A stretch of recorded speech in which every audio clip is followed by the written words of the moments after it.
सहना भवतु सहनौ भुनक्तु सह वीर्यं करवावहै तेजस्विनावधीतमस्तु मा विद्विषावहै।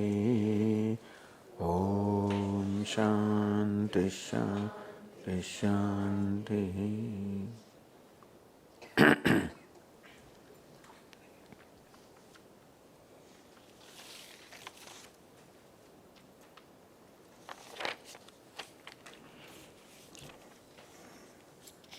One's next birth is said to be decided and defined by his prarabdha karma. Is there an influence of the family's karma in defining a person's birth in that family? For example, people say,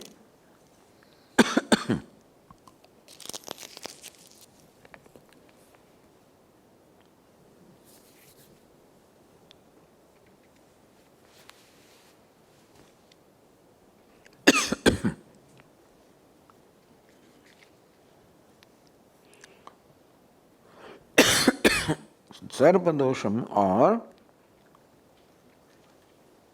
Gohatti dosham perpetuates for 7 generations.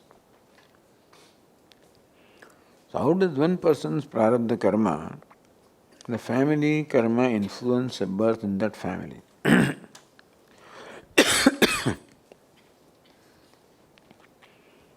This karma is a very complex thing actually. Generally we say that what happens in this at any given moment is the result of the past karma.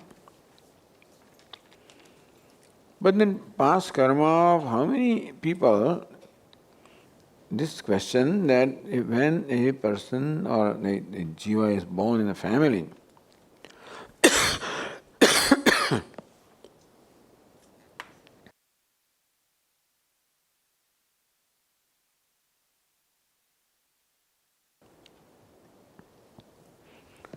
is it merely karma of that jiva who is born there, or the karma of family also has influence on that? For example, Adi Shankaracharya's parents, they prayed Lord Shiva. And Lord Shiva said, so in dream I think, he had a vision where Lord Shiva said, I'll be born as your son. So when Shankaracharya is born in that family, his parents prayed for his birth, meaning that parents also may have a role to play in the birth of a child. So, generally it is said that this is a prarabdha karma of jiva decides, and looks like he is searching for a different kind of stories are being told, but searching for a right place to be born, etc. But I say karma is a very complex thing. So what is happening right now is also a result of karma. But Swami's karma is there and everybody's karma also is there. That whatever it is that motivated you, inspired you to come here, many factors may be there, family situations, various things are there. Several people who registered could not make it. And so it is difficult to just pinpoint that it is only this karma. So my karma is involved, so you are there, and your karma is there because I am there. And Swamiji, when for example, a plane accident takes place and 7 people die together, whose karma, or is it joint karma? Is the collective karma of all those people? The mistake was made by the pilot, is his karma? When somebody dies in an accident, is it the abuse of the free will of that fellow who was a drunk driver who was driving? It is very difficult to pinpoint. You cannot say that it's only karma of the person who died. Because the driver who was not skilled, was careless, is also a contribution in that accident. And so that a child is born in a given family is purely the result of the past karma of that child, is generally said. But I guess the family karma also may have some influence. But here there is an interesting example given. Sarpa dosha or gohatya dosha, I guess. Gohatya dosha. So, I don't know, gohatya, if a cow is killed and you have to experience the result for 7 generations. So it says here. So, how does one person's prarabdha karma and family can influence the birth in that family? Sorry, but again,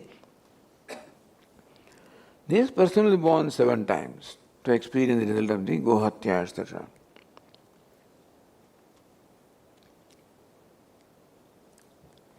And is born in an environment which is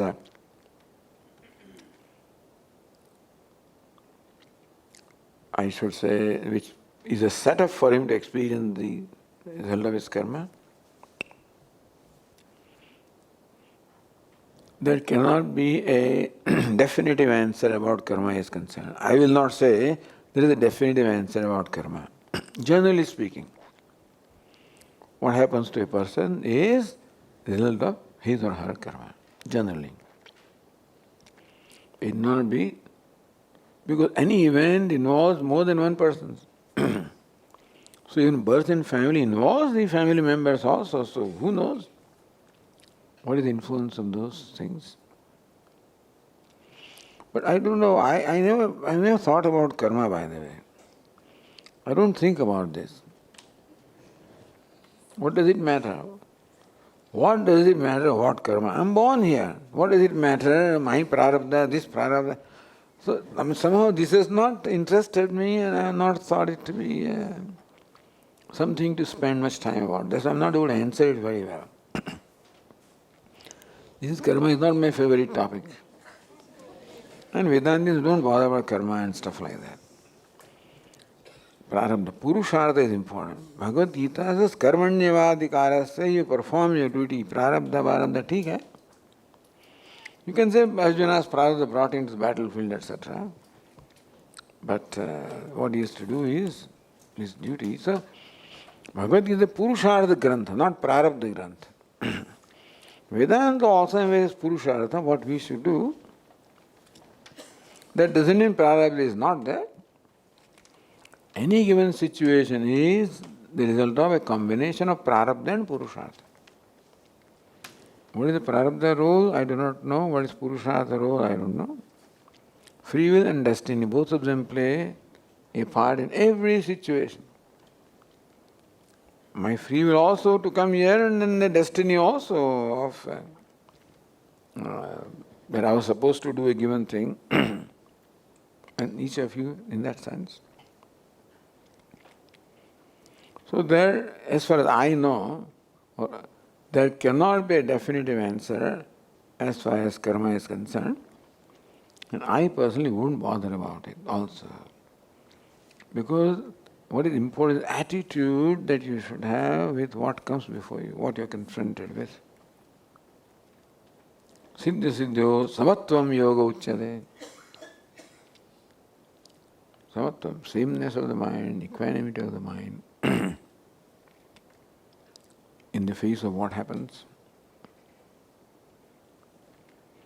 First of Ishavastya Upanishad mentioned that entire universe is covered with Ishvara. Fourth one talks about the characteristics of Atma. Maybe perhaps but we did mention that for which the first mantra used the word Isha, The same principle for which the fourth mantra is the word Atma. So yes, it's the same Paramatma or consciousness talked about.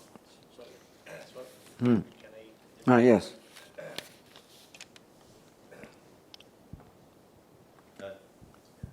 Thank you, Swami. Today's one of the mantras you discussed said that the Atman is not affected by Papa and Punya. And also you just clarified that Atman is same as Brahman. So what entity gets affected by Papa and Punya if it is not the Atman? There must be something which is getting affected. What is that entity? Can you please clarify? Ego. That is, who is ego? Atma identified with this body-mind complex.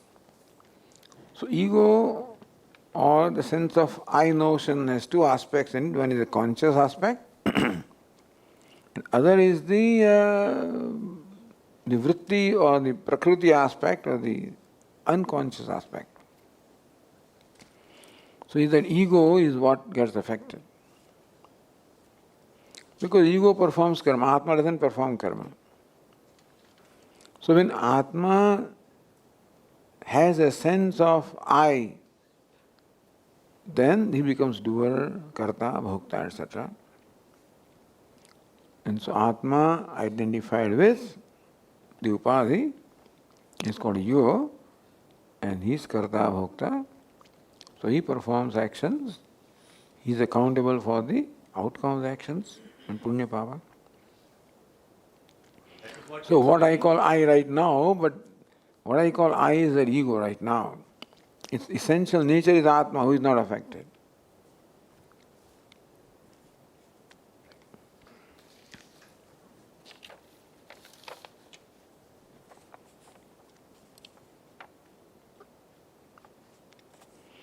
Is it better to accept life as Ishvara's order, or better to pray for what I want to happen? Meaning that should I accept what is happening in life as given by Ishvara, or should I make an effort to make things happen? Because I want things to be in certain way, and maybe Ishvara's order is not exactly what I want. Then can I pray to Ishvara to make things the way I want? You can. That's the purpose of prayer. So slightly said, purpose of prayer is to butter polish Ishvara. Butter Ishvara. Make a special word to Bhagavan. Please do this. Because otherwise Bhagavan follows his own laws. We want a little bit of... That is the purpose of influence, isn't it? Otherwise things will get done in normal course, but we want things to happen in our way. So therefore we, Ishvara also, give him some gift here, some prayer, some puja, this, that, please him. So that we can influence him to do things the way we want. Which you can do if you want. It depends on how important it is for you to have it the way you want. Depends on your general attitude and approach towards life. Lord Krishna says that you accept things as given by Ishvara, prasad buddhi. But you don't have to. You can, that is called effort. When you want things the way you want, then you make an effort. And prayer is one of those efforts. Meaning, a prayer, expressing my desire for things to happen in a certain way is quite in order. It is called prayer with kamana, prayer with desire.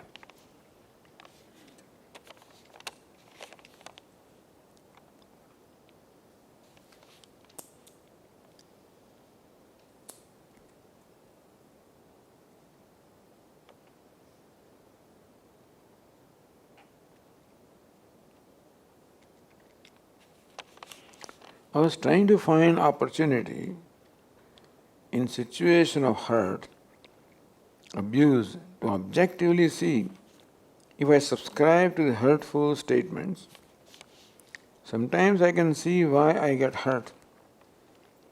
Other times I don't subscribe to what others say and I don't get hurt. But is it not wise to avoid such people and be in company of wise people until I abide in this knowledge? You always have freedom to avoid people, nothing wrong in it. If you feel that association of people does hurt you, then you are free to avoid them. We should not allow others to hurt us. And if you cannot avoid it, avoid the people who hurt you, if it is possible. It's not always possible. So you have the freedom to avoid people who hurt you. Or better is, as you said, not to get hurt. So when will you not get hurt? When somebody says something to you, you can remind yourself, look, this is the opinion of that person. I get hurt when I make it my opinion. You say, stupid fool, thank you. Now if I don't make it my opinion, then I can brush it aside. If I make it my opinion, that is what happens, that we sympathetically agree with them. And then what they say, my mind starts saying also. So that is when it hurts me. If I say, this is the opinion of that person, thank you. If I do not identify with it, I do not sympathetically, concur with it, then nothing else. That is objectivity. And then you have the freedom to also look into it, whether is there some truth in what the person says. If so, then learn from it. No truth in what they say, then ignore it. But this is possible if I do not lose my temper. Usually when somebody says, I get hurt and I get upset, then I am not objective. And I understand it's not easy. When people say things, you get hurt. So it's not a crime. But then, after that little feeling of hurt is, I can then tell my mind, look mind, this is this person's opinion. Now you ask yourself whether there is some validity in that opinion or not. If it is, then you learn. No, then ignore it. Then you dealt with it, then it goes. Otherwise it remains in your mind. If you have not resolved it, it will remain and may come out again in some form or the other. So it's better that this hurt is resolved. And best way, if there is to be forgiveful for that person, then okay. See, the person who hurts you, you can be sure that is a hurt person. Who can hurt others? The one who is hurt alone can hurt others. A happy person cannot hurt others. They cannot taunt others. They cannot ridicule others. They cannot insult others. People who do this shows some pain in their own heart. So in the words of Pujya Swamiji, rather than responding to the behavior, you look at the person behind the behavior. The behavior is hurtful, but the person behind the behavior is a hurt person, deserves your sympathy. If you see a hurt person, then their sympathy will be invoked. Then it will be possible to forgive them or, accept it, let it go. Then Swamiji, it will continue. That behavior will continue. No. See, forgiveness is not a behavior, it is in your mind. On the part of the person hurting us, that behavior will continue. But See, if I react, then I will hurt them back. Then the parampara goes on. Yeah. So you don't have to hurt them. When we say that, understand them and forgive them, forgive is not the description of an action. Forgive is, it gives me a calmness of the mind. Then I decide what to do. In a situation when somebody says something I'm hurt, if I react as a hurt person, my behavior is one kind. And if I respond as a person who has a balance of mind, it's not that we should not respond, but not react. If the behavior of that person hurts me, then my behavior is a reaction. But if I understand where the person is coming from and I realize that it's, then if whatever I do will be an action, then I may say that, okay, thank you, please don't do this again, or whatever it is that you feel appropriate, without hurting that person. Swami, it requires a lot of dhairyam, fortitude, which we saw in Pujya Swamiji. It requires the, Swami yeah. Pradhanji. But in our case, we get agitated, irritated. We get irritated, but that is why there is value. Suppose we are irritated. After the episode is over and mind calms down, then you can revisit that event and train the mind. Look, mind, this is what you did. This is what we should have done. Next time it happens, remain alert as to how you should respond. You may still forget, but every time we keep on training the mind this way, then slowly you will be able to remain self-controlled in the face of the provoking behavior. That time Swami spoils the mood, and then with body language, the other person also. That is, but what is the value here? What we want to do? This is what we normally do. But that only continues parampara of hurt and further hurt and so on and so forth. That's what samsara is. That is what samsara is about. But we need not be a samsari while living in samsara. Samsara is interaction with the world. Samsari is the one who reacts. So we have value for a certain frame of mind, non-reacting frame of mind. That happens when ahimsa, satya, so amanitva, madam, these values will help us to remain.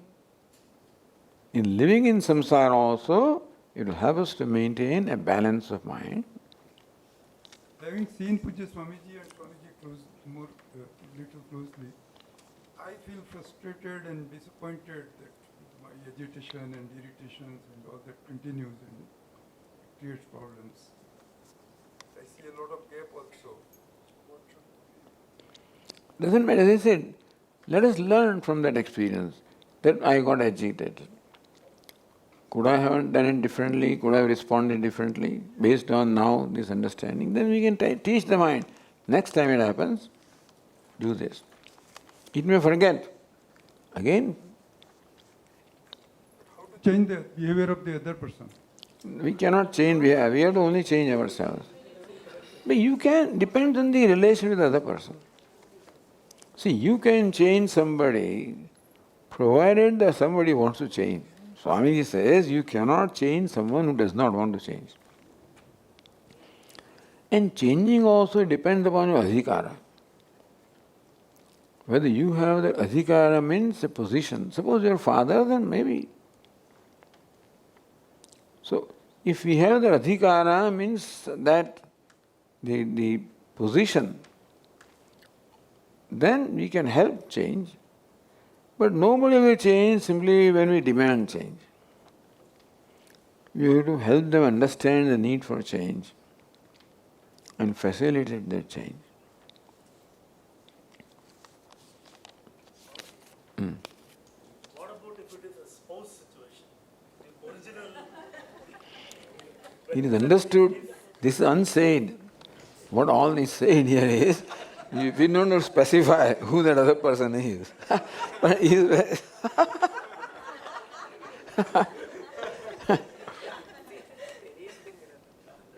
more often than not, it is close person. They alone have the freedom to say what they want to say.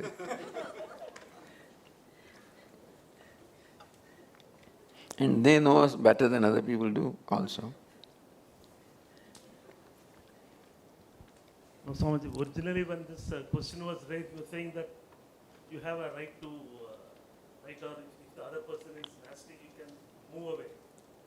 So I'm asking with relevance to a spouse situation then. But we don't have freedom to move away every time. Suppose your boss, why spouse? Let us give a better example. He is in a working environment, you have a boss who behaves in a certain, what will you do? You can't walk away. And so that is very common also, not uncommon. So we may not have freedom to create distance. We can create distance, do that. But we can't change also. We can change only ourselves. Hopefully they will inspire other person to change also. But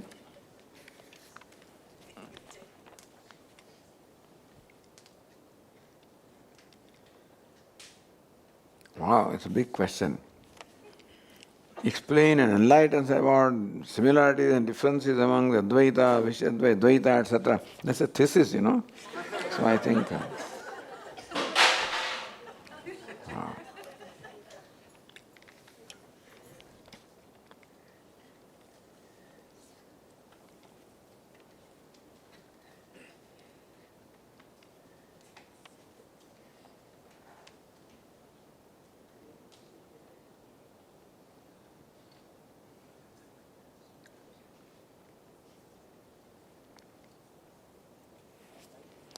Generally in Vedanta, comparatively, the concentration is more on the goal like Ishvara, Swarupa, Jnanam, etc.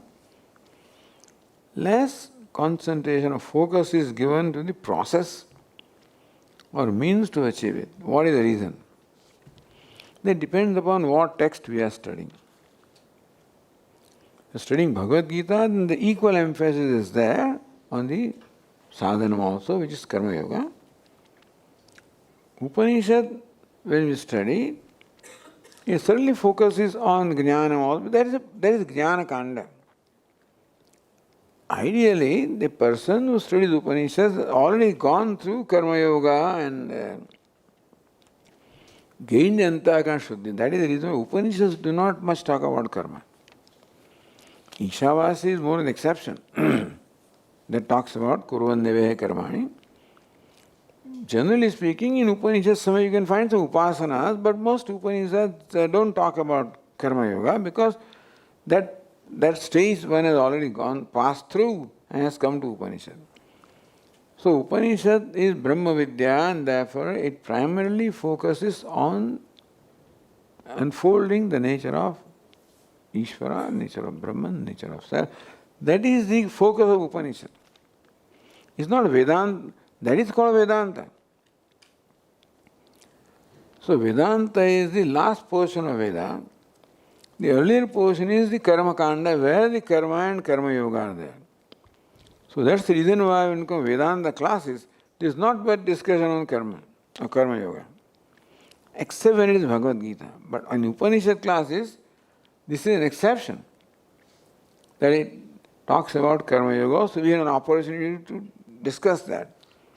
But if you go to Kena Upanishad, this Upanishad, there is no karma there at all, except the ends, there is something said. Otherwise, it begins right away with the Brahma Vidya only. Umi Aksharamidam Sarvam, Mandukya Upanishad. Keneshadam Padripe, Kena Upanishad. So, many of these Upanishads do not, they directly only talk about Brahma Vidya, which is the main topic of Upanishad anyway. So if means is not talked about is because presume that the person has already gone through that and has come to Upanishad.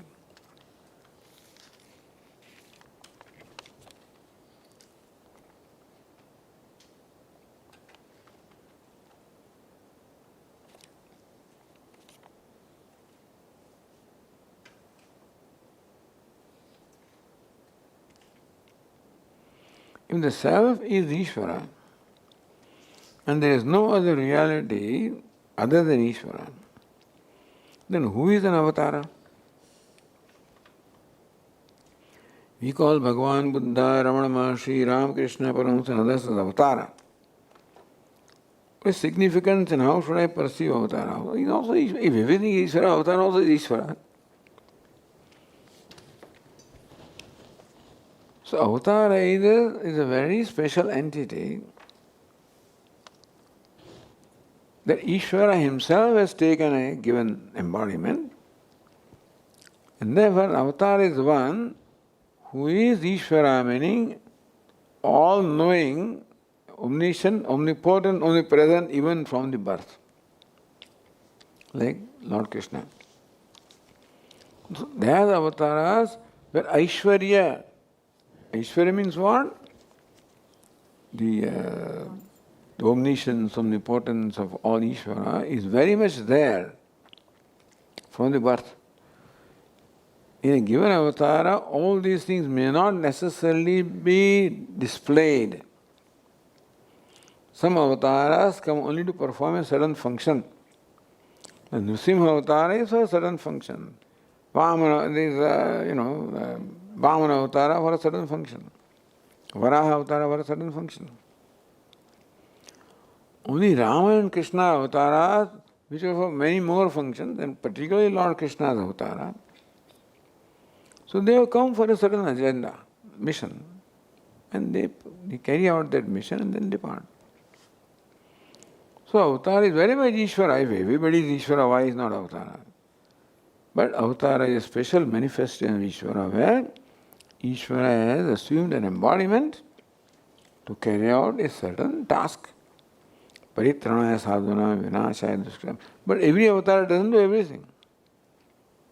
Basically, duskritam vinasha.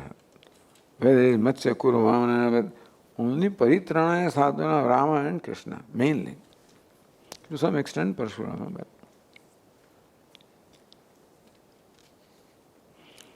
how should you perceive avatar? Avatara means Ishvara has taken that embodiment. That's how you should perceive avatar.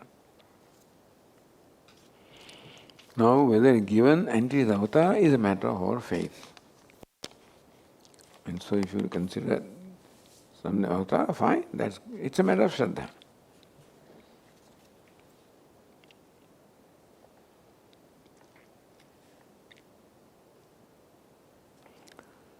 Where one is not yet free from impulsive actions, is it still advisable to pursue Jnana Yoga?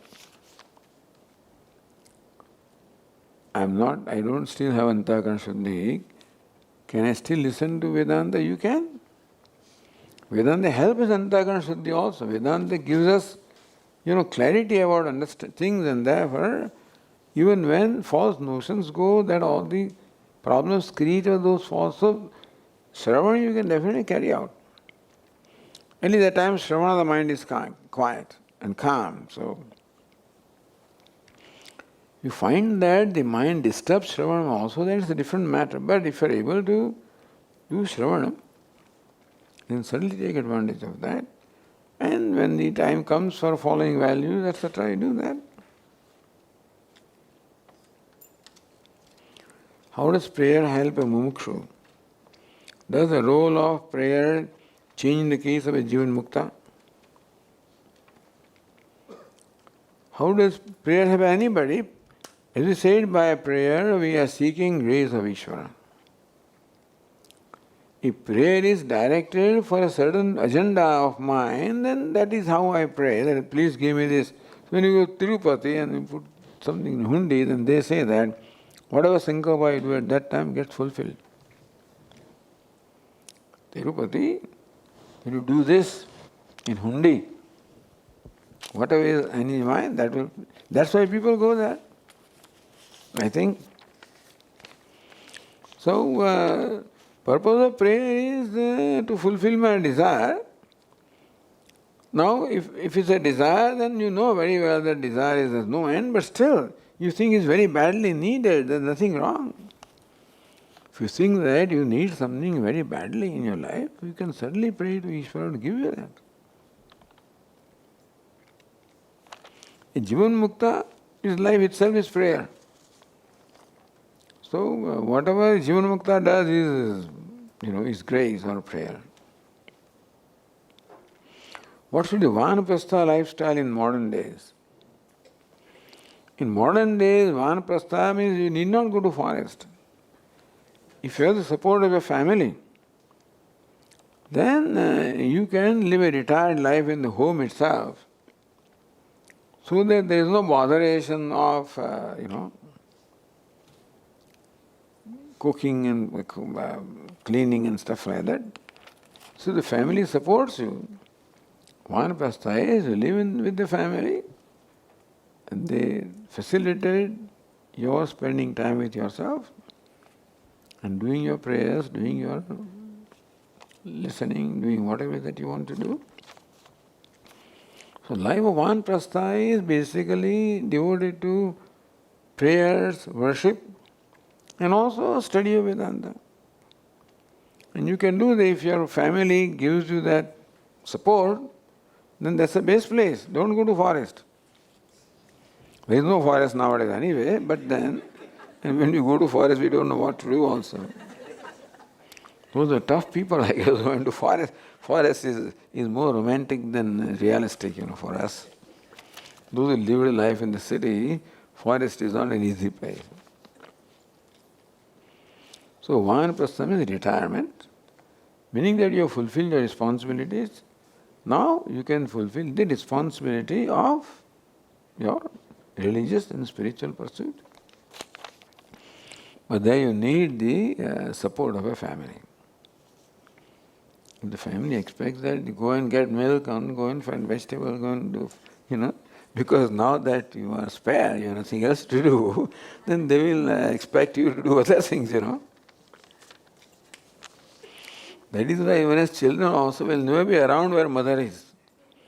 When he sees you, go and get dahi, go and get... moment they see he is inspired, he's free, go and get this. So you are nowhere around. When you see her, I should not tell these children, but otherwise. That's how mothers are. But they need help. And so... Uddhava Gita, there were very, very strict rules that was prescribed by Krishna. Hari Om, Swamiji. In Uddhava Gita, Lord Krishna had prescribed very strict rules for Vanaprastha. Vanaprastha, that described in the Bhagavatam, is 3 months you live in water and pray, 3 months in sun you pray, 3 months in ice you pray, that is what it is. And even reading that itself, I don't know, grow old. Then that's all. But that's how, whatever written in the Smriti is what is described there. How to win over tamo guna? By rajas, by activity. So if you can do yogasana, pranayama, exercise, this activity is very conducive to overcoming tamoguna. Rajas activity is a way to overcome tamoguna. And of course your diet and other things also you have to see.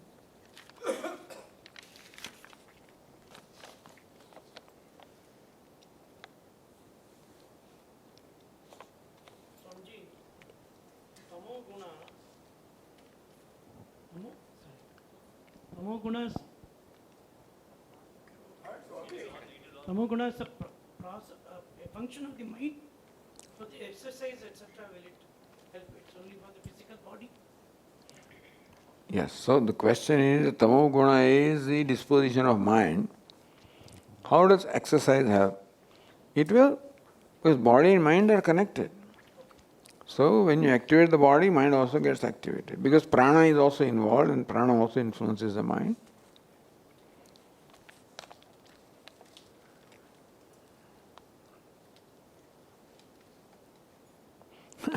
All this karma and all the accounting system here, so one question on accounting. Out of a given population, let us say, and people attain moksha. And therefore have no rebirth. The following questions emerge. What happens to those atmas which have to find new bodies? Will these bodies inherit the virtues of those who have attained moksha?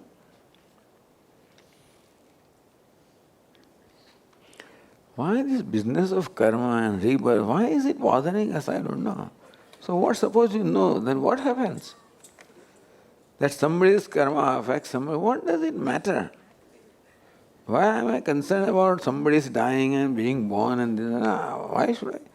I'm a very utilitarian person, therefore I only think of what what matters and what is of any relevance. So this armchair business of sitting now, X number of people have written moksha. Now then, what about the remaining people? What does it matter to you? Ask what you have to do.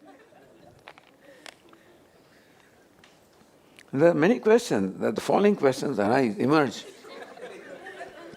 What happens to those atmas which have to find new bodies? Now, I don't know what's the relevance there. No, some people are liberated, so they have no rebirth.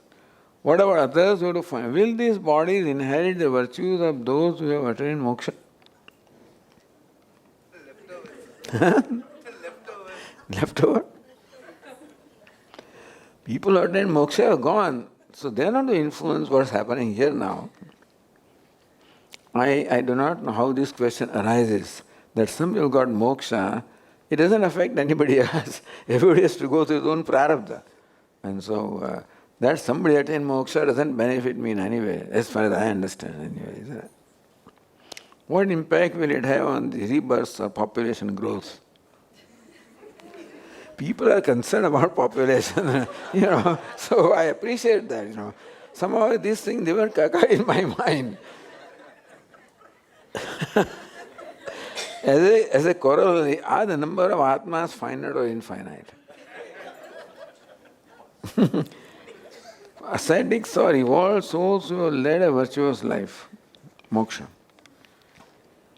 Atmas are neither finite nor infinite, they are countless. This is a political answer, by the way. But meaning that even if few atmas go, that still remains countless. If few are added, it remains, meaning that the total number does not change. And therefore, don't worry, what will happen if everybody gets moksha? That will not happen. And some people get moksha out of countless, subtract the few, still remains countless.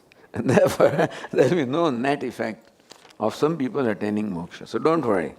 Do not, strain your mind with all this kind of arithmetic and counting.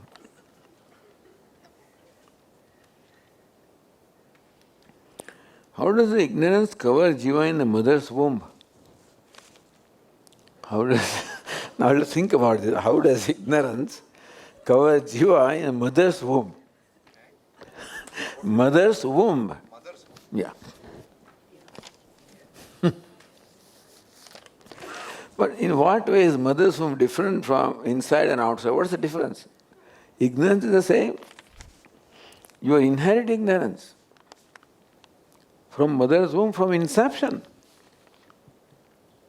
When does Swamiji, his question is asked, when does the jiva enter this body? In the 4th month? No, there are a lot of debates going on in the world about the abortion. So when is time after which abortion should not take place? When a jiva has entered that womb, or what, the fetus rather, or embryo, fetus. You think that the jiva enters after? Until then that fetus is unconscious. Jiva is there from the day of conception, you follow? Otherwise, an entity that is not live cannot grow. How can growth take place of the fetus from unicellular to whatever it does? It is alive from the day one. Oh, life comes after 4 months, so you can do abortion before that. What 4 months? Until then it was dead. That thing cannot grow.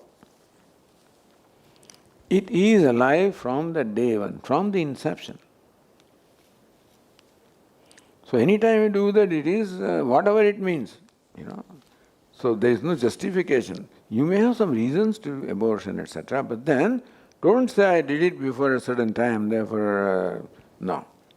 It is a live entity. And I don't say abortion should be or should not be, but that should not be the criterion. There may be other reasons for doing it, but not because there is no jiva in there. It is there only from the day one. So, birth takes place because of ignorance. So it is not that there even very from the day of conception, ignorance is inherited by the jiva.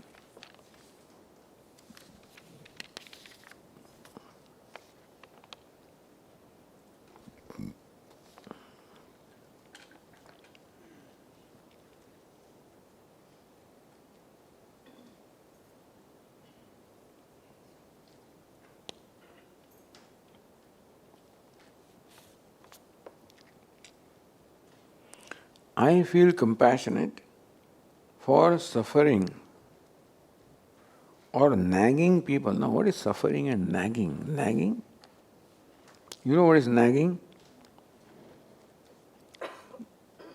The person who doesn't leave what is, so keeps on bothering you again and again and again. That's called nagging. Like a little child, Mom, can I have a candy? After 2, may I have a candy? May I have a candy? That is called nagging. Until this mother gives him candy, he will go on with it. And then continue when mother's friend comes, particularly, he says, Mom,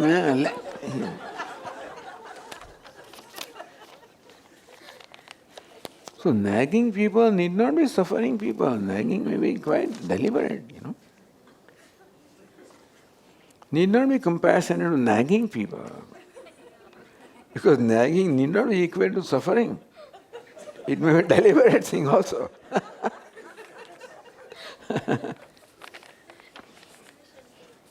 So how do I handle it? Somebody is nagging, then you have, no, that's a different strategy.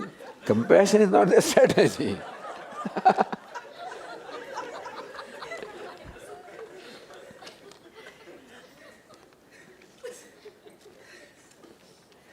Then if it's a recurring event that a person nags you, then you have to develop a certain strategy. So once in a while is a different thing, but otherwise you can be sympathetic to a nag, because then see whether that the demand is genuine, whether nagging, somebody is demanding something, and if you don't respond, they'll demand again. And if you're busy, then make sure that you listen to them and things register in your mind. And still, if you don't respond, they will nag to make sure that you respond to them, and then still further that they respond positively to them. That is the whole idea.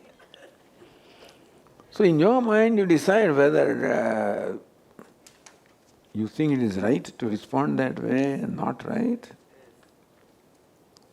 and develop your strategy. Nagging, you should learn how to ignore that. Child keeps on pulling mother's pallu, Make sure she is busy cooking, doing things. Keeps on pulling that until it gets attention. So maybe a nagging person wants your attention. And you have to decide what to do, what's the purpose.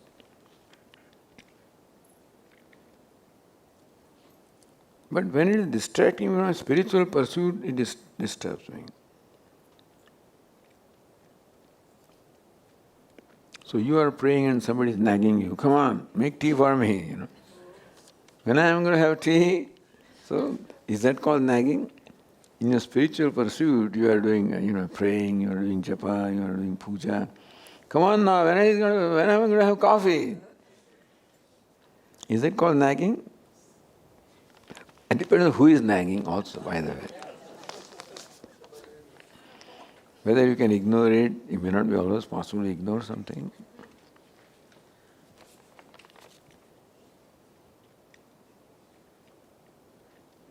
Sometimes I feel exhausted accommodating the needs of loved ones. Accommodating the needs of loved ones, I sometimes get exhausted. I understand the self within the me has to be respected, but this creates a friction.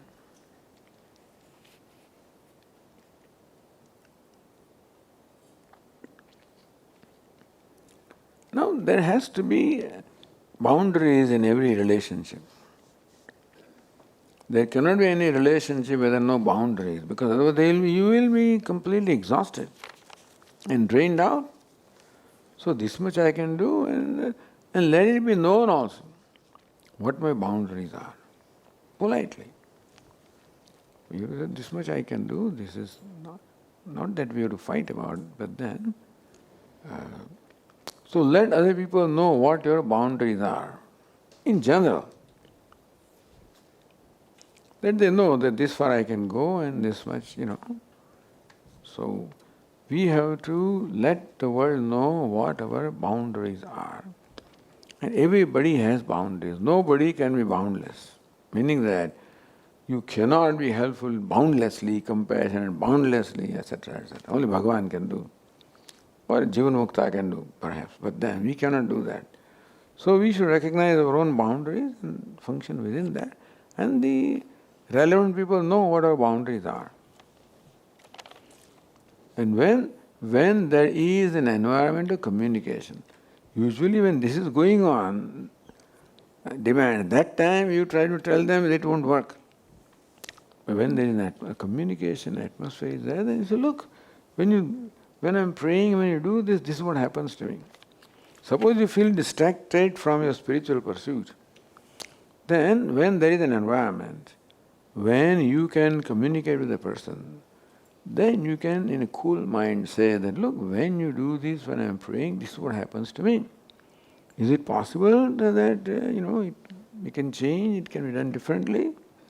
So maybe the other person doesn't know what your difficulties are. And they know your difficulties are and still they do not care for it, then you decide and you tell them, how much you can do, when you can make tea, when you can do this, that and so forth. And this is my time. So the boundaries can be communicated. So sometimes we don't communicate, we keep things with ourselves and keep on, suffering within. So find right time to communicate. That don't communicate at that time. People try to communicate at that time. So when heated atmosphere is there, better to cool down. Things cool down, that is when you communicate.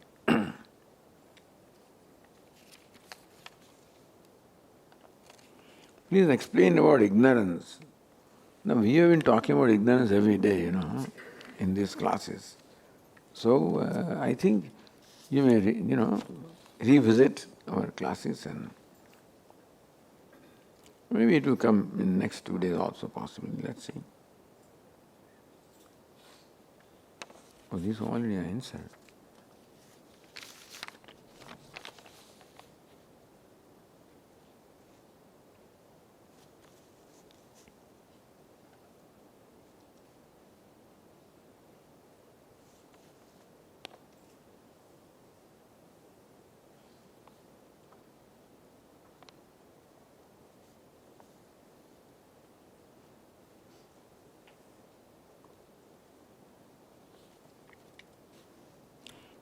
In the Bhagavad Gita, Lord Krishna clearly says that, in many places, that Kama is the root cause of many evils.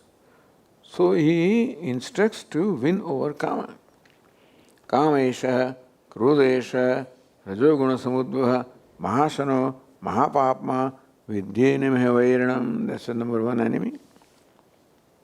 And so Lord Krishna instructs that to win over Kama. However, chapter 7 says, Dharma viruddha bhuteshu kamosmi bharatarshava. I am the kama which is unopposed to dharma. So kama is a basic reproductive instinct that every human being, every living being has. Because otherwise the world cannot be there. And so that is what is provided by Ishvara for him to continue the cycle of world, so that there will be progeny. And that's how it can, that's the purpose of kama, to have progeny, theoretically. So Lord Dharma viruddha bhuteshu, I am kama in the beings, that kama unopposed to dharma. What is dharma?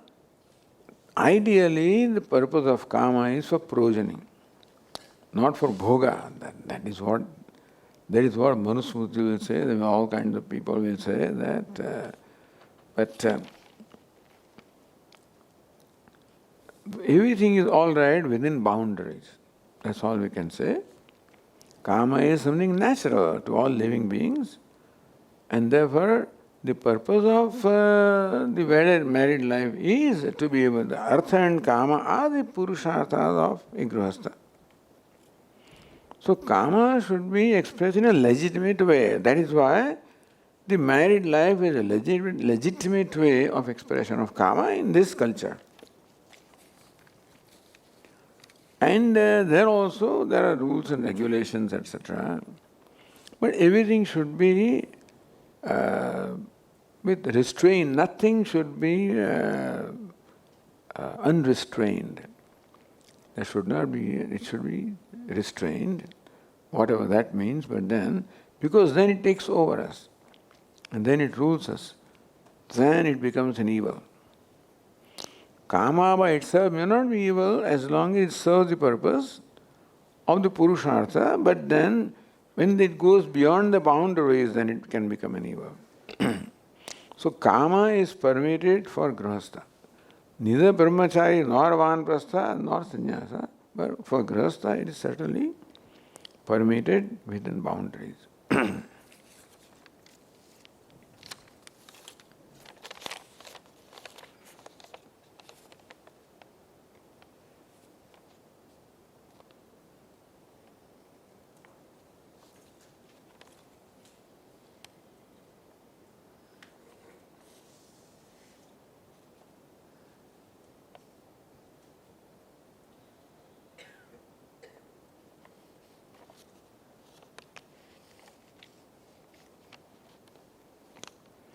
In our tradition, people do not have children or do not have sons are supposed to be unfortunate in the sense that they do not attain Sadgati.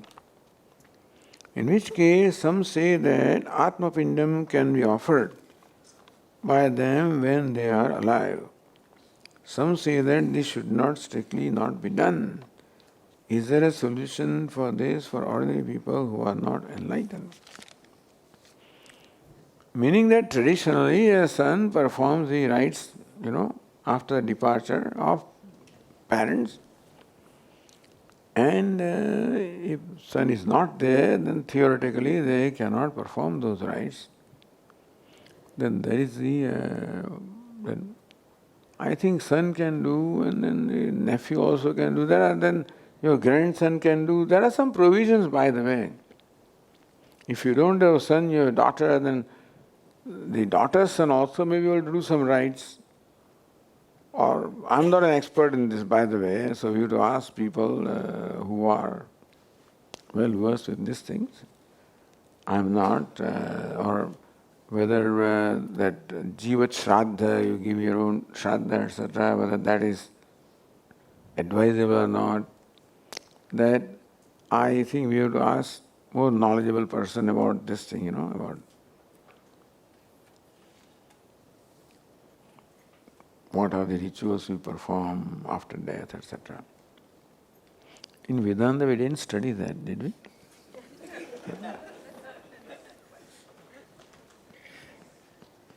So, this question should better be referred to a Pandita who is well versed with the rituals in Shastra, and you will get the right advice from them. Advaita, Vishishtadvaita, Advaita philosophies explain major similarities and differences. This is like an examination paper, you know. There are some questions like that. Please explain in detail, please explain this way. Maybe they may be the people who have been setting papers, you know, in the universities, etc. But here, in reply, I will say this one famous verse on the part of Hanuman or Anjaneya. Deha buddhya tudasoham, jiva buddhya tudam shakaha, atma buddhya tvamevaham, iti me nischita matihi. Whenever Anjaneya said this, but this is what Anjaneya or Hanuman said to Lord Rama. Who am I? Deha buddhya tu dasoham. When I am identified as Deha, then I am your dasa. Jiva buddhya todam shaka. When I look upon myself as Jiva, then I am a part of it. Atma buddhya tvame. When I look upon myself as Atma, I am you. So first is Dvaita, second Vishishta Dvaita, third is Advaita. Deha buddhya tu dasoham. Dasa. That is Dvaita. You know, dasasya, dasasya, dasa, dasa bhava. And whole and part, jiva buddhya, the jivas are supposedly the parts of consciousness, sparks of consciousness, according to them. And atma buddhya tvamevaham. So this is how Dvaita, Vishishta Advaita and Advaita can be explained. Maybe one progresses from, we all start with Dvaita anyway. Regardless of what we are talking about, all the life is based on Dvaita, all rituals and worships and prayers are basically Dvaita. So they have contributed a great deal to this culture, to the Vedic culture. Both Dvaita and Vishishta Dvaita. Dvaita by various forms of worship, Vishishta by way of various upasanas. And so everybody follows that. Even the students of Advaita also, they do perform prayers and puja, etc. And then they follow practices that are prescribed by the acharyas, you know, of Dvaita or Vishishta Advaita. So one grows from one to the other. Swami Vivekananda said that it is not untruth to truth, from one truth to other truth. From lower truth to higher truth, for example. Bada Swami would say, Madhva brings you to the door of the temple. Ramanujacharya takes you to the altar. Shankaracharya takes you to him, you know. Meaning it's the way of describing the process. Because we all begin with Dvaita. We are born with taking this one and that.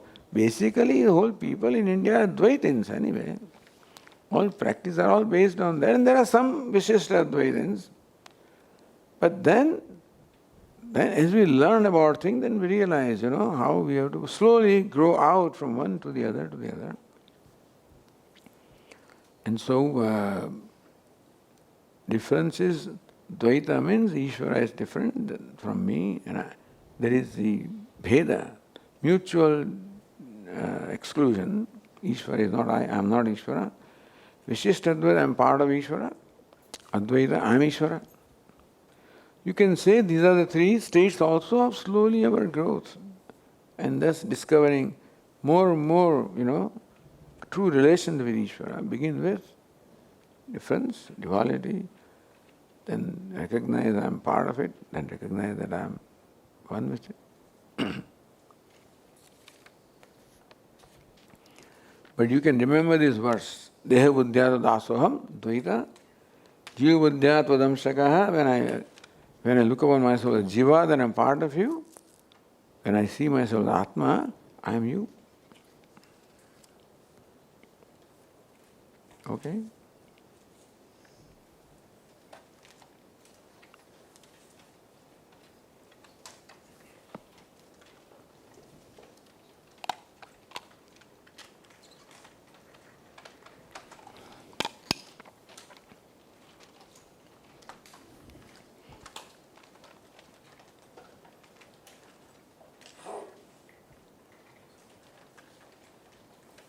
So today is Thursday, we'll sing one of Swamiji's favorite bhajan. मोहे लागी लटक गुरु चरणन की मोहे लागी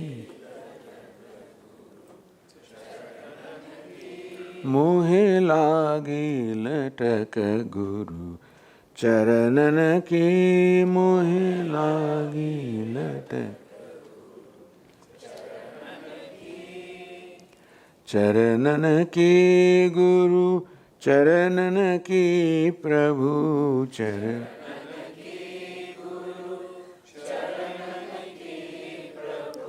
चरणन की गुरु चरणन की प्रभु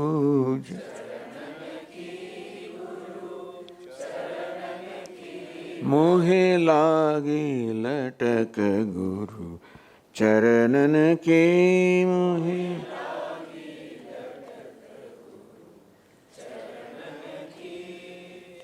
चरण बिना मोहे कछु नहीं भावे चरण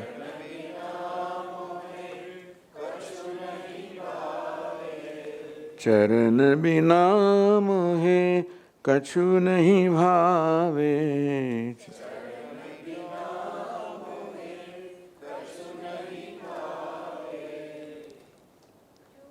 झूठ माया सब सपनन की झूठ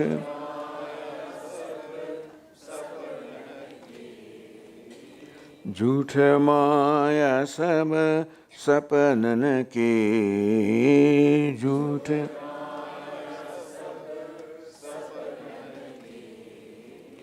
झूठ माया सब सपनन की झूठ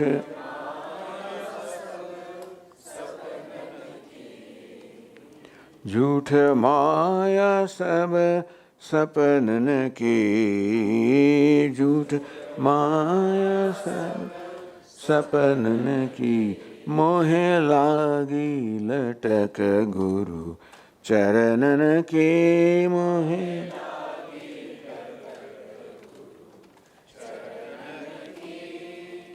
भवसागर सब सूख गया है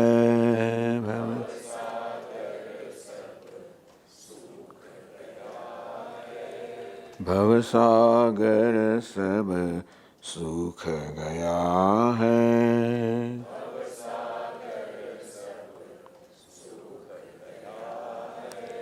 फिकर नहीं मोहे तरनन की फिकर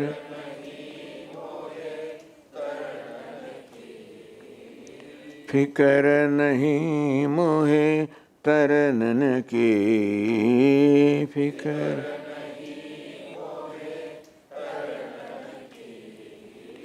मीरा के प्रभु गिरिधर नागर में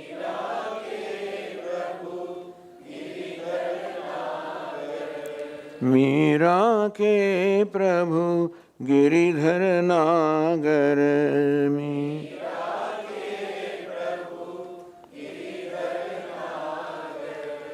उलट भई मोरे नयनन की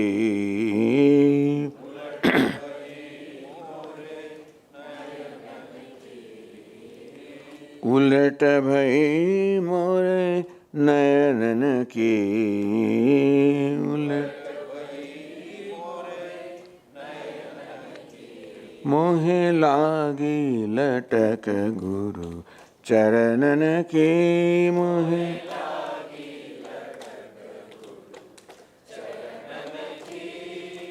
गुरु महाराज गुरु जय जय परब्रह्म सद्गुरु जय जय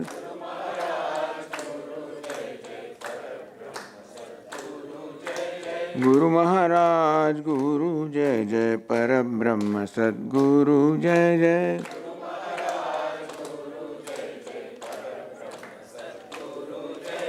गुरु महाराज गुरु जय जय परब्रह्म सद्गुरु जय जय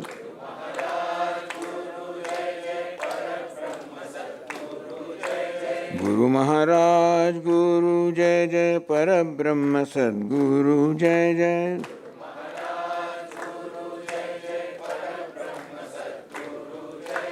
गुरु महाराज गुरु जय जय परब्रह्म सद्गुरु जय जय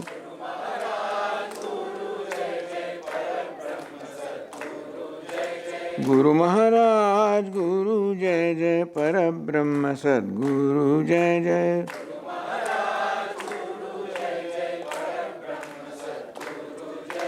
गुरु महाराज गुरु जय जय परब्रह्म सद्गुरु जय जय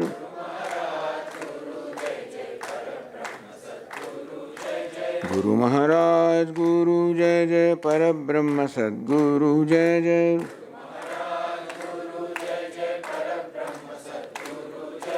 गुरु महाराज गुरु जय जय परब्रह्म सद्गुरु जय जय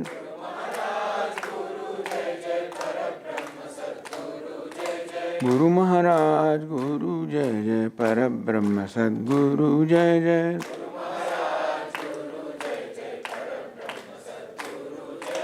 परब्रह्म सद्गुरु जय जय परब्रह्म सद्गुरु जय जय परब्रह्म सद्गुरु जय जय।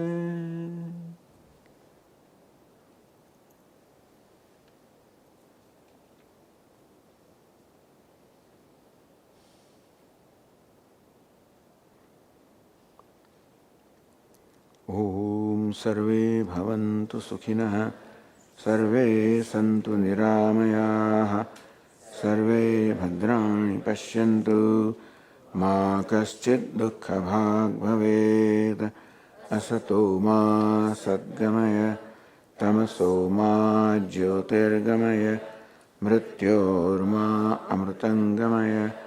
ॐ पूर्णमदः पूर्णमिदं पूर्णात् पूर्णमुदच्यते पूर्णमेवावशिष्यते। ॐ शान्ति। हरि ओम श्री गुरुभ्यो नमः। हरि ओम।